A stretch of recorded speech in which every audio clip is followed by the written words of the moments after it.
사랑의 샘 평화의 소리 KCR 11시 종합뉴스 뉴질랜드 뉴스입니다. 이민부는 뉴질랜드 배우자나 파트너를 위한 비자 신청 평가에 대한 새로운 기준을 밝혔습니다. 새로운 기준으로 해외에서 태어난 배우자나 파트너들을 비자를 받는 데 어려움이 많았던 사람들에게는 큰 혜택이 갈 것으로 전해졌습니다.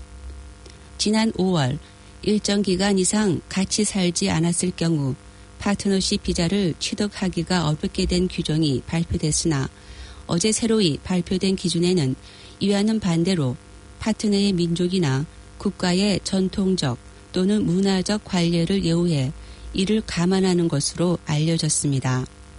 이민부 관계자는 앞으로 진정한 관계로 발전되며 진정으로 그런 의도로 입국했을 경우 그 진정성을 기준으로 비자가 발급될 수 있도록 변경된다고 전했습니다.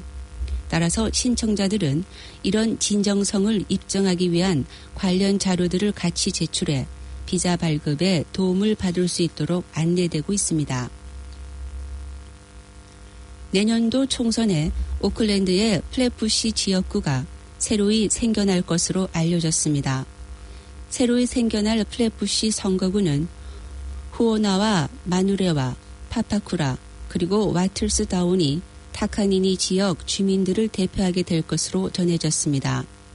새로운 지역구 제안은 오늘 있을 선거구 결정회의에서 논의 내용으로 알려졌으며 로드니 지역구는 데어리 플랫과 코치빌 등을 포함해 왕가 파라로아 지역구로 이름이 바뀌며 호누아 지역구를 포토 와이카토, 남섬 포토힐스 지역구를 뱅크 페닌슐라 등으로 변경하는 내용도 포함되어 있습니다.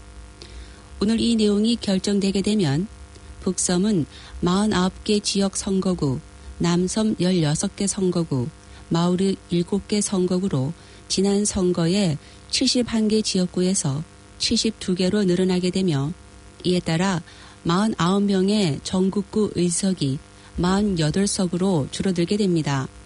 지난 9월 통계청은 지역구별 인구 대비로 1개의 지역구가 늘어날 것으로 밝힌 바 있습니다.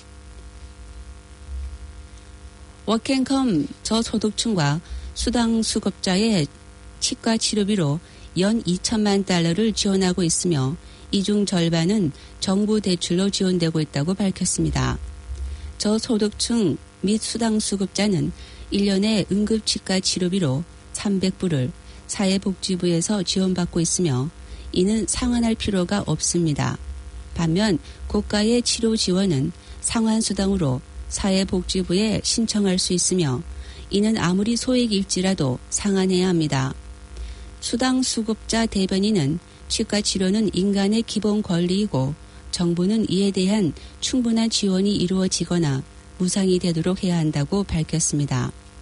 카멜 세폴로니 복지부 장관은 해마다 치과 치료에 대한 특별수당 신청 증가는 사람들이 정부가 제공하는 수당을 쉽게 지원하고 수당을 받고 있다는 것을 보여주는 것이며 상환이 필요 없는 수당 신청 건수도 증가하고 있다고 설명했습니다.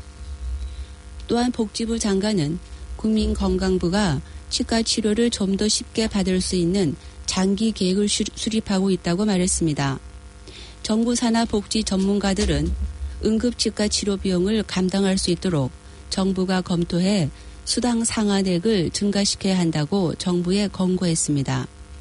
지난 2017년과 2018년 회계연도 기간 동안 사회개발부는 저소득자와 복지수당 수혜자들의 치과 지원과 융자로 2,600만 달러가 넘는 금액을 지출한 것으로 나타났습니다. 2015년부터 2018년 사이 사회개발부는 저소득층과 복지수당 수혜자들의 치과 비용으로 7,600만 달러를 지출했으며 이 중 4,300만 달러는 상환을 조건으로 한 지원인 것으로 전해졌습니다. 오타고 대학 측은 3개월간의 해외 근무 인턴 기간을 휴가로 낸 50명 이상의 인턴을 처벌하고 있는 중이라고 밝혔습니다. 졸업생들은 오랜 전통의 해외 인턴 근무에 대해 이들 50여 명의 학생들은 희생양이 됐다고 주장하고 있습니다. 데보라 파웰 의사 협회장은 해외 인턴 근무는 장소와 병원에 따라 매우 다르다고 설명했습니다. 일부 인턴은 주 80시간 근무하고 그 다음 주는 주 80시간 근무에 대한 보상으로 한 주 쉬는 병원도 있다고 설명했습니다. 그녀는 또한 해외 인턴 근무에 대한 지침과 규정이 매우 느슨하기에 엄격해질 필요가 있다고도 말했습니다. 학교 측의 관리 소홀과 느슨한 지침과 규정이 인턴들의 잘못이 아니라고 설명했습니다.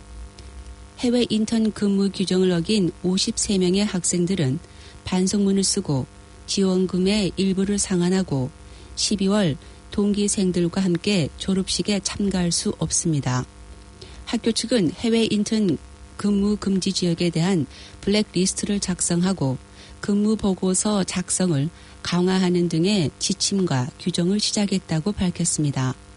한편 크리스 힙킨스 교육부 장관은 이 사안에 주목하고 있으며 모든 사실들이 확실하게 밝혀진 후에 입장을 표명할 것이라고 말했습니다.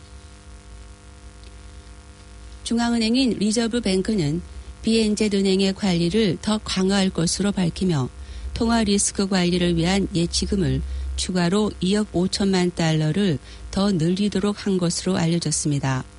어제 리저브뱅크는 BNZ은행이 1년의 자금 관리 실수가 있었으며 2018년 초부터 이를 시정하는 과정에 있지만 내년까지 계속돼야 할 것으로 보고 이와 같이 결정했다고 밝혔습니다.